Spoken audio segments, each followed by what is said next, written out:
comment down below if you're watching this video the day before your cross-country race.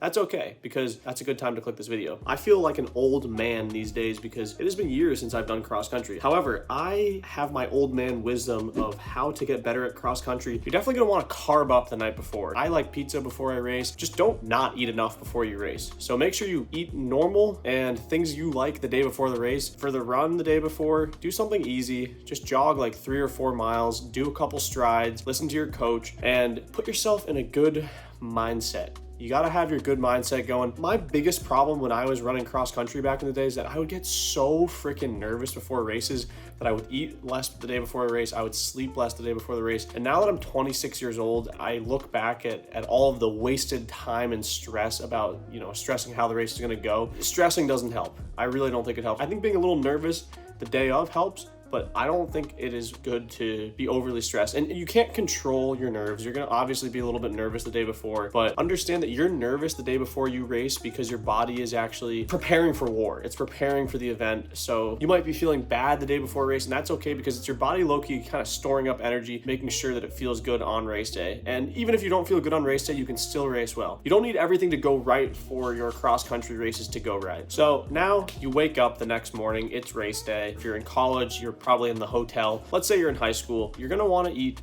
pretty much a normal breakfast, the normal breakfast that you have all the time. You don't want to mix and match things up, but then you're probably going to want to have your last meal 3 to 4 hours before you race, but maybe have it be more carby, maybe simple carb type stuff, bagel or something like that. And then you can eat again, eat like a Cliff Bar or something, maybe an hour or 2 out. It just that this is very personalized for the type of person you are. I could handle eating like a bar of some sort, like a carb bar, maybe an hour out before the race, because that would help settle my stomach. And if you like coffee or your caffeine of choice, then go with that as well. Just give yourself enough time to where you don't have it too close before the race, because I've eaten too close and I've had caffeine too close to a race. It doesn't feel good. So you just want to kind of practice that before the race. But even if you don't really know what you're doing, don't mix everything up on race day. That's just like the classic thing. But now, right before this race goes off, I want to give you guys one quick little tip. Do not worry about the time that you're trying to run in a cross country race. That is a complete waste of time. I know that everyone wants to run sub 18 or sub 17 or sub 20, all of these goals. You think that they're super important to have, these time goals, but time means literally nothing in cross country, and it only will make you upset. It can be a rainy day on the course, it can be a hilly course, it can be muddy. There's plenty of reasons why you might not run the time goal that you'd like to. So don't have a time expectation or goal. That's never good to have. Run based off of feel, and hopefully if you are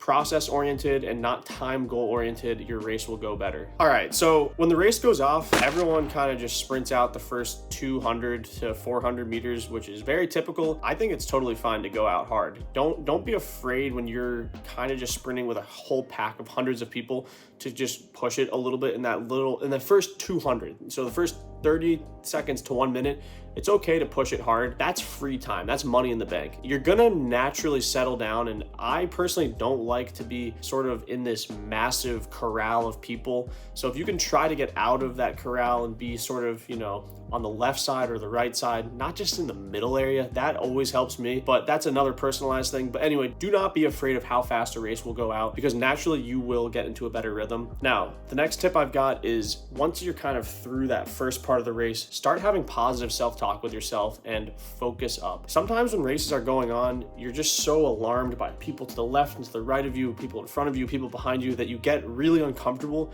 You start to panic. I had this all the time, and I know that you guys have had it as well. When you're panicking in a race like that and you can't get your rhythm together, you're gonna start to run bad, and it can really go bad quickly. And I'm sure that you guys know that, because I've had so many bad races in cross, and to me it happens when you're just around a lot of people, which is normal to happen, and you just start to freak out. Your heart rate gets elevated, you start breathing too hard, you panic, and then you might do something stupid. It's really, at the end of the day, a race against yourself. And obviously there's hundreds of people in the race with you, but you have to kind of stick to your own game plan. So try, after maybe half a mile into the race, to stay as relaxed as possible. And if you can do that, then it will really help you for the next second and third mile of the race, which really is, the important part. Guys, my face is looking nice and gorgeous and clean, and it's all thanks to Harry's.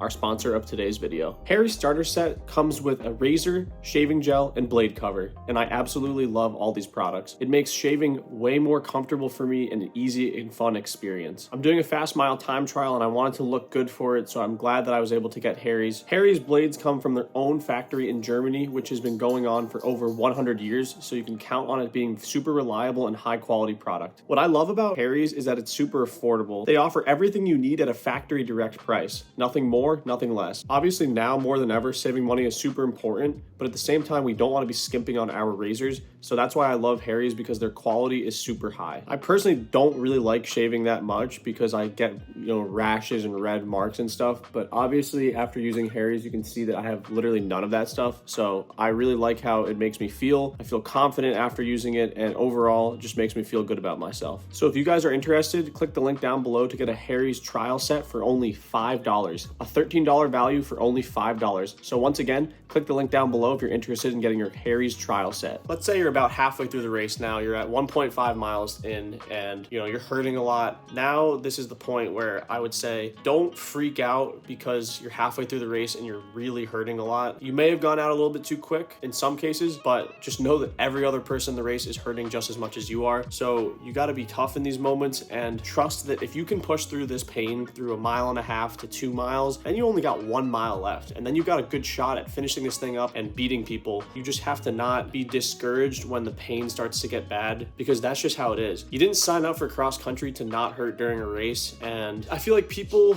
too often shy away from just trying to tell athletes that the pain is going to happen regardless. Don't be discouraged when you're hurting a lot and you start to really feel like you might slow down because you're in a lot of pain. And you might be slowing down because you're hurting, because you went out a little bit too fast. That's okay. You can still wrap this thing up nicely, accept that it hurts at 1.5 miles. It's all about staying positive through the pain. And the more you hurt, the more you should try to think back to this video and be like, all right, I'm hurting a lot right now. If I can put a positive emotion to this hurt, then long term, it's going to help me have positive reinforcement with pain. It sounds confusing, but just think positively when you're hurting a lot, and eventually you'll be able to push through that pain and get you to a whole nother level. Now, let's say you're on the final mile of this race. My biggest mistake I always made when I was on the last mile is that I stopped competing altogether and started just thinking, where is that finish line? I just need to get to that finish line. I don't care if people are beating me. I don't care if I'm getting passed by people to the left, to the right. I don't care anymore. I just want to finish. You gotta get out of that mindset. It's really, really, really hard to, but eyes up.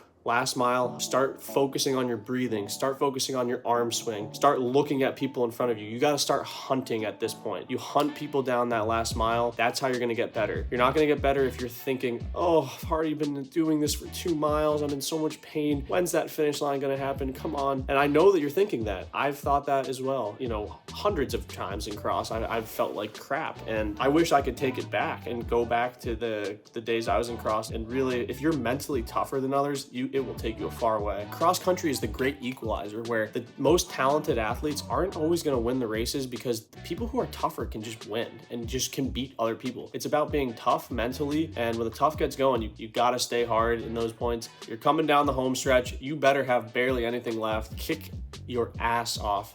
Don't let anyone pass you. Pass as many people as you possibly can. The next tip I was going to say, compete for place. You got to compete for place, not time, place. So many people are always competing for time. You got to compete for place. So you're trying to pass people. It's a game. The game is to beat other runners, not run a fast time. If you run a fast time, but 50 people in front of you run faster, who cares? If you beat all of those 50 people, then it's obviously more impressive. You should finish your cross race and have nothing left. You can be dramatic for about 1 minute. My dad always said you can be dramatic for a minute, lay down, but after that, you get up, you walk back to the team tent. There's no shame at the end of the day if you had a bad race. As long as you gave it your all, that's literally all that matters. So no one can take that away from you, and you'll know. Don't lie to yourself after a race if you know that you gave up during it. I've definitely given up in cross country races, and the quicker I was able to admit that I gave up, the quicker I was able to get over giving up in the future. So be tough. When it gets hard, you got to still be tough, keep pushing through that pain, and then eventually, after that race is over, you just got to move on to the next one. You can be satisfied with the time, you can be unhappy with the time, but hopefully at the end of the day,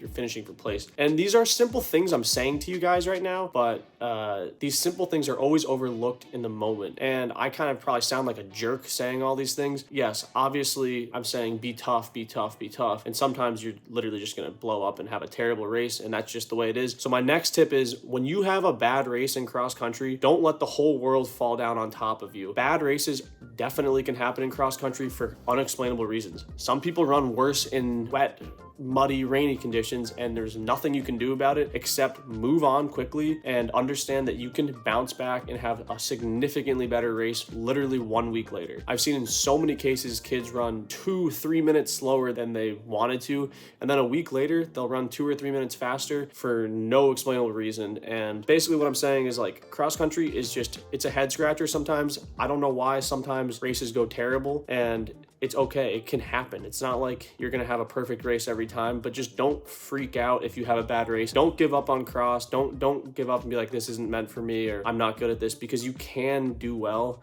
You just have to keep consistently showing up, consistently having a positive attitude. If you want to get better actively and you're trying, eventually it will work out for you. And that's just life in general, but especially for cross country. So I understand that it's going to be really difficult. It can be confusing why you're not getting better or you're having a bad race. Just know that if you keep showing up, eventually it will work out. Another tip I'll give you guys real quick is, when you're running a really difficult cross country race that's super hilly and you get to the top of a hill, your first natural instinct is going to be slow down because you're done with the hill. So my piece of advice is, attack people after the hill. Take the hill, not easy, but just kind of go cruise control up your hills, and then when you're on the crest of the hill, that's when you push. If you can push onto the flat after a hill and the downhill after, that's where you break your opponents. It's mind games, people. So like I say, cruise control up the hill and then press on the flat and on the down after the hill. I've never seen a situation in which that doesn't really mentally break opponents. So you're trying to break your opponents and really show that you're tougher than them. If you want to see more other tips, we'll leave a link down below for my original tip video for cross country. And with that, guys, one other thing, stay hydrated. Drink water. It doesn't matter if you have to pee a million times. Chug water as much as you possibly can. I'm telling you, it gets your body ready.